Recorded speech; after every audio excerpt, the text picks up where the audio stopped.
Good morning everyone, and today we're looking at another Invicta watch review. Before we move on to that one though, just going to point you out to this Bureau Tiffany watch.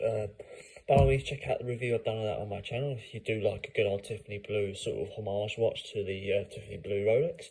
Feel free to check that one out on my channel if you get a chance.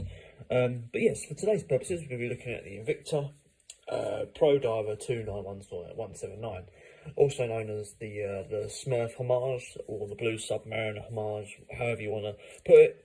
It's as you can see from the preview for this video, you can see there's an extremely sort of blue colour to it. Actually, before I put my gloves on, I'm actually have to take this out of the box because it's brand new. So first, we're going to have a look at the box.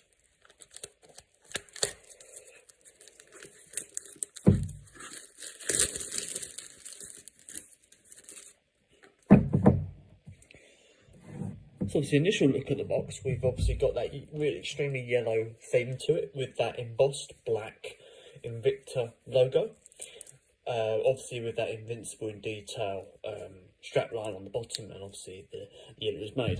The corners of the actual box are really sharp, so it's a well-defined box with a nice cushion effect on top, soft little ridges on top here. Overall, it's a nice standard sort of box.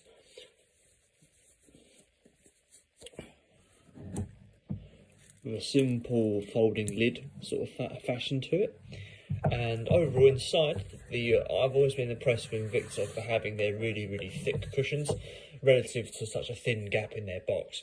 So the cushion takes quite a bit of force to actually get it out, which is a show of good quality here, despite the price point only being around about £90. But they have got cheaper watches as well, and they have the same sort of box, so it's still the same sort of style.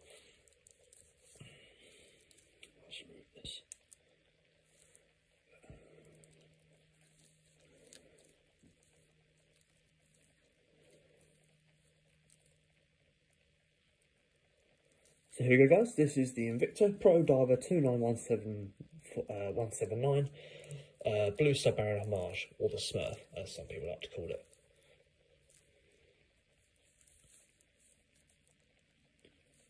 Have a little initial look at the face. From inside there, you can obviously see we've got fully luminous increments that are different shapes going around the units of 5, similar to a blue Submariner that's the similar sort of style to what a Rolex Submariner would do. Hands and second hand, well, the hands themselves are fully luminous, with the second hand having a luminous sort of dot on the end of things. Invicta have been known to have their logo on the watch twice, so once at the top and then once on the actual second hand. So that's a bit of a unique feature for their sort of watches. Looking inside the face, we've obviously got a plain inside chrome backplate in there, so it's not printed like a Rolex would be. Looking at the actual face, is a blue sunray style dial, so it will catch the, as you can see here. Let's try and get the angle right on the watch. So let's try and get the angle right here. You can see the blue. There you go. If you're going across here, you can see the blue. It was here, but it's going across. There's a bit more of like a distinctive blue going across, with the others around it being like a darker blue. That's what you call sunray dial. So the sun catches it, and then the light goes around it eventually as the day goes on. It's only a light sort of feature. I think it's just called a sunray dial. So, and obviously you've got all your dashes going around the inside of the watch here. Very common for a watch of this style.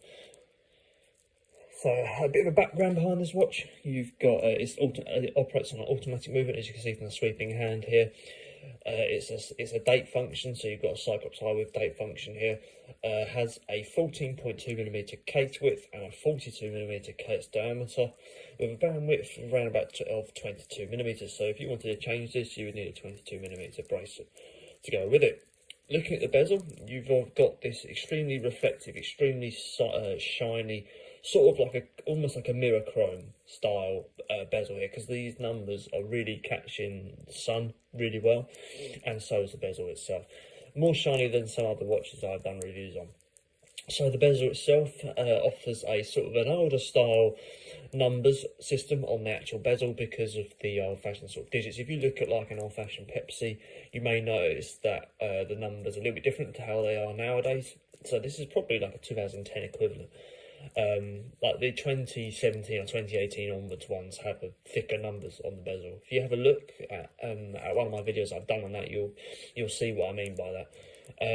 So obviously going around this bezel, we've got that sort of ruler system style on top of a thick chrome serrated backplate here.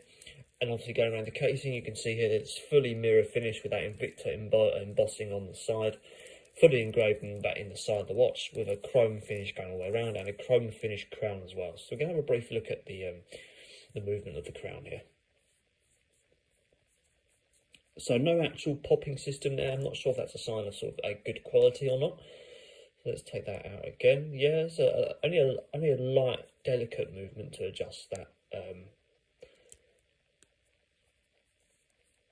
we go. A decent little date function. The dial doesn't just spin round for the sake of it. It does actually click into place.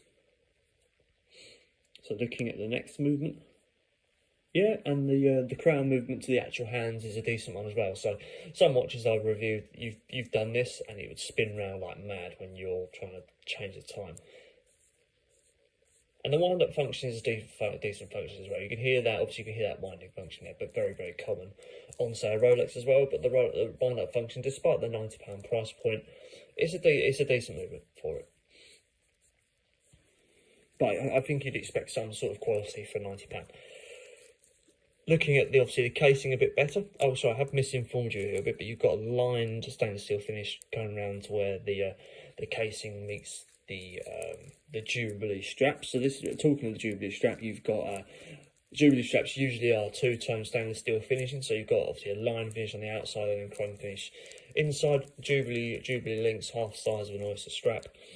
Looking at the backplate, you've got a skeleton style backplate where you can see the movement of the automatic watch. Very, very common for an Invicta watch. Often you can see the movement in the back, whereas a Rolex, say, it has a normal backplate where you can't see it at all. With that sort of slightly raised edge there to provide some detail on how waterproof it is. Waterproofness is 20 bar.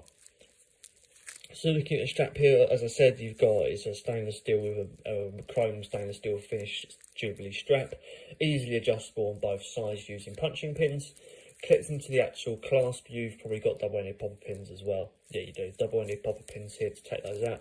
Need to adjust both ends. And then moving down to the actual clasp, you've got a double fold-over system with a chrome finish Invicta engraved clasp.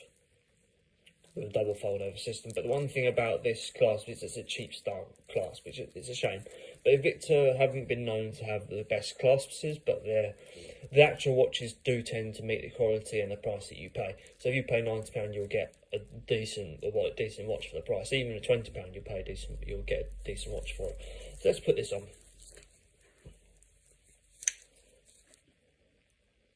So there we go, guys. That is the Invicta Pro Diver 29179 42mm.